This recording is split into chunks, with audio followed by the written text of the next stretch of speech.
every device in my house went off at 12:17 a.m., not one after another, all at once. I had been watching a movie in my living room with my dog, Murphy, when my phone screamed from the coffee table. The TV cut to that neon emergency screen. The smart speaker in the kitchen made a tone I had never heard before. Even the old battery radio in the junk drawer started blaring from somewhere behind the takeout menus. It was so loud, I jolted up off the couch, and Murphy, clearly startled too, started barking. At first I thought it was a weather alert. Tornado warning maybe. Flash flood. Something like that. Then the TV screen went black. White text appeared. Emergency alert system. Shelter in place immediately. Do not look outside. Do not respond to voices outside your home. Do not acknowledge them. Keep all windows covered. Further instructions will follow. I stared at it. Murphy kept barking. I actually laughed once. Just one sharp exhale, because it was so absurd. Do not acknowledge them? Who was them? I grabbed my phone. Same message, no explanation, no location, no county name. No, this is a test. Just that phrase, do not look outside. The alert repeated 3 times, each time in that flat official voice that somehow made it worse. Murphy stopped barking and moved toward the front window. That was the first thing that felt wrong. Murphy is a loud dog, a dramatic dog. He barks at delivery vans, squirrels, plastic bags, the mailman's shadow. But now he didn't bark. He just stood there, stiff, staring at the curtains. The street outside was quiet. Too quiet for my neighborhood. Usually there was something. A car passing. A dog in another yard. Somebody's garage door. A distant laugh from the couple 2 houses down, who smoked on their porch at night. Nothing. I texted my neighbor, Chris. Did you get that alert?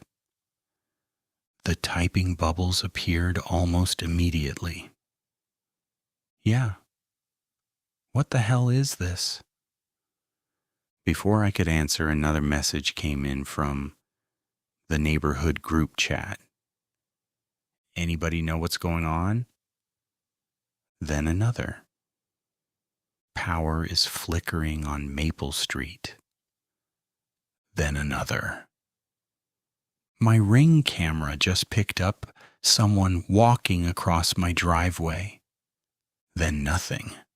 For a minute, all I could hear was Murphy breathing.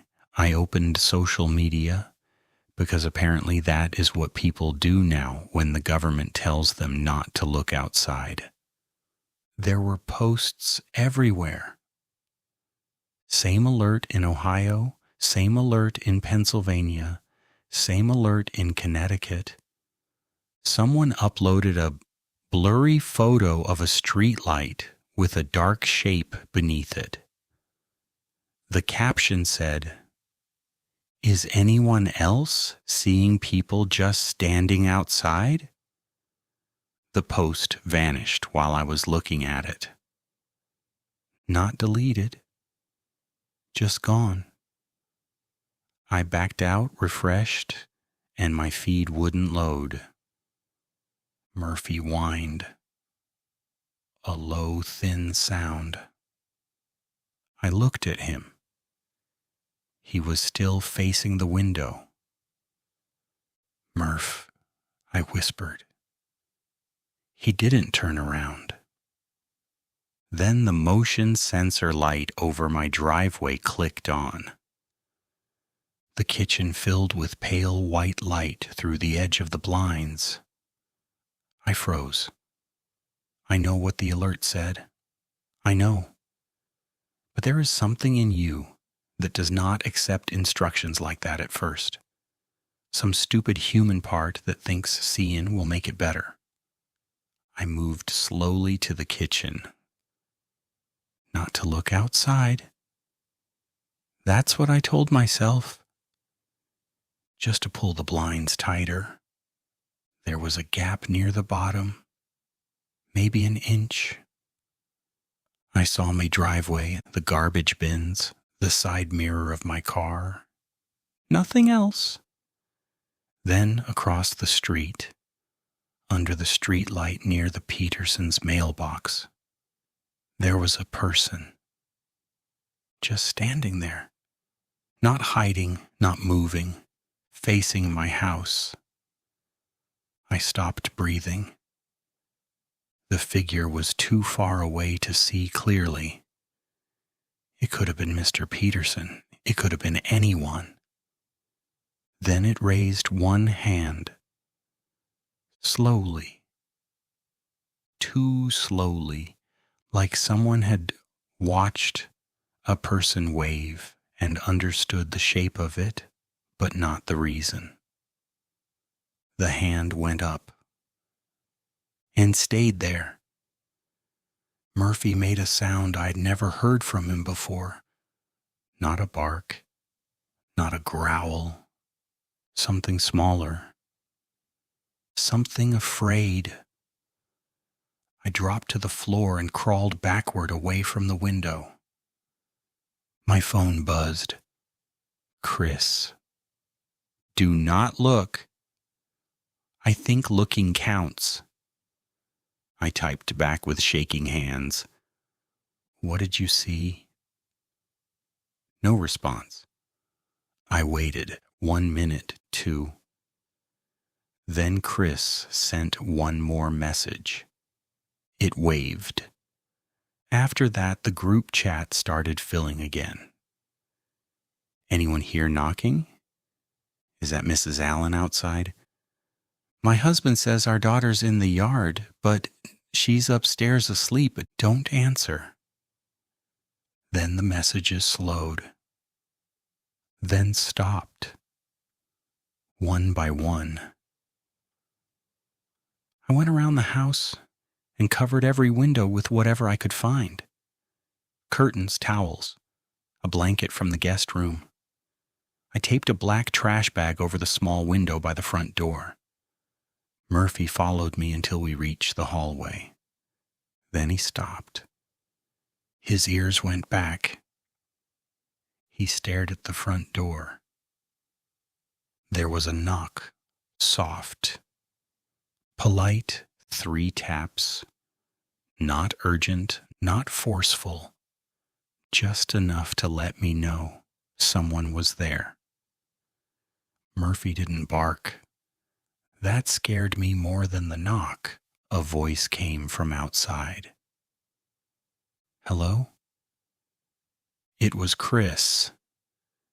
At least it sounded like Chris. Hey man, the voice said. It's okay. They sent another alert. You can open the door now. I didn't move. My phone had no new alert. The voice waited. Then it said, You can open the door now. Same words, same tone, exactly the same. Murphy took 1 step forward. Murphy, I whispered. He stopped. The thing outside said, Good dog. My stomach turned cold. Chris didn't know my dog's name. Not really. We waved sometimes. Talked about trash pickup and snow shovels.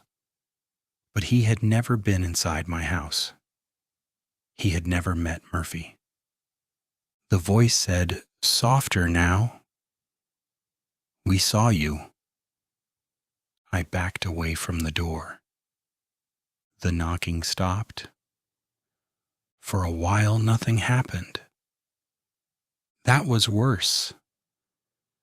The house felt too sealed, too quiet, like the whole world had narrowed down to the covered windows and my own breathing.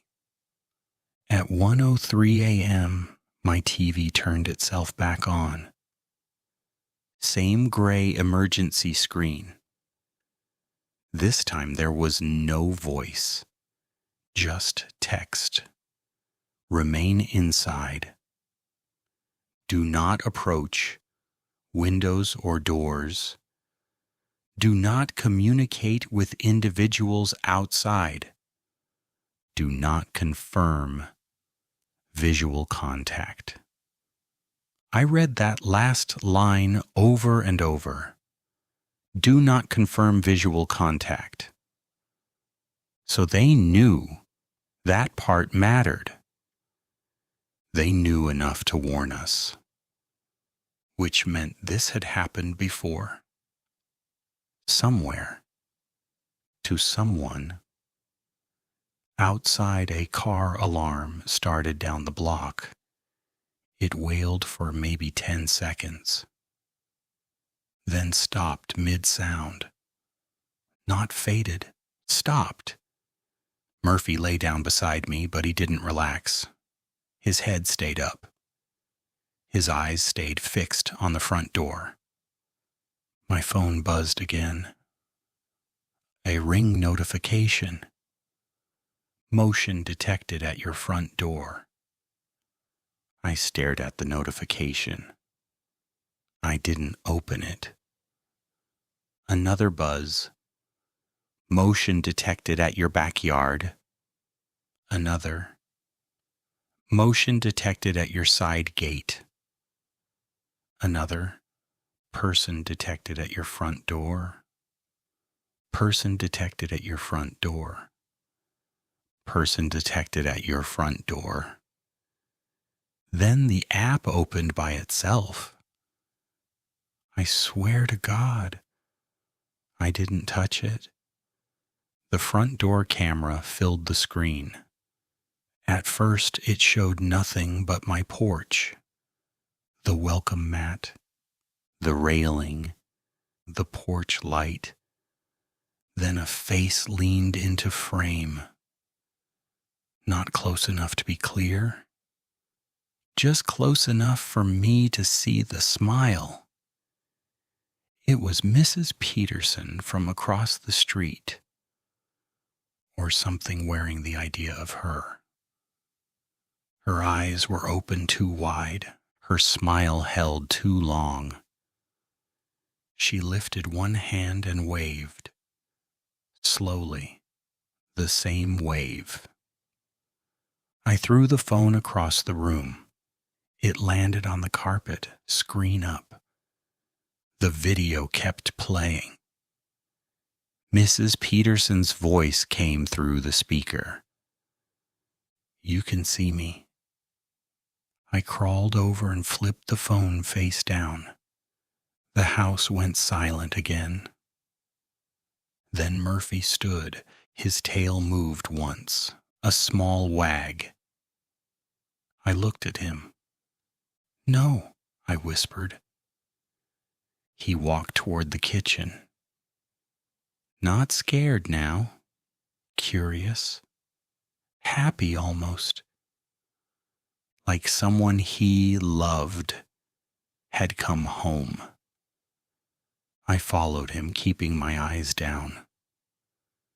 The kitchen blinds were covered, but at the bottom, the towel had slipped. Murphy stood in front of that gap. His tail wagged again. Outside, from somewhere near the driveway, my mother's voice said, "Honey, my mother lives 2 states away." Murphy whined happily. The voice said, "Let him come out." I grabbed Murphy by the collar and pulled him back.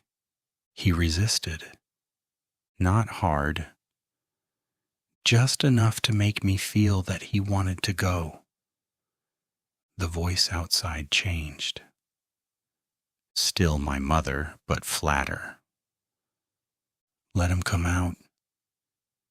Then another voice joined it. Chris. You can open the door now? Then Mrs. Peterson. You can see me. Then voices I didn't know, all quiet, all calm, all repeating from different places around the house. Not shouting, never shouting, just waiting.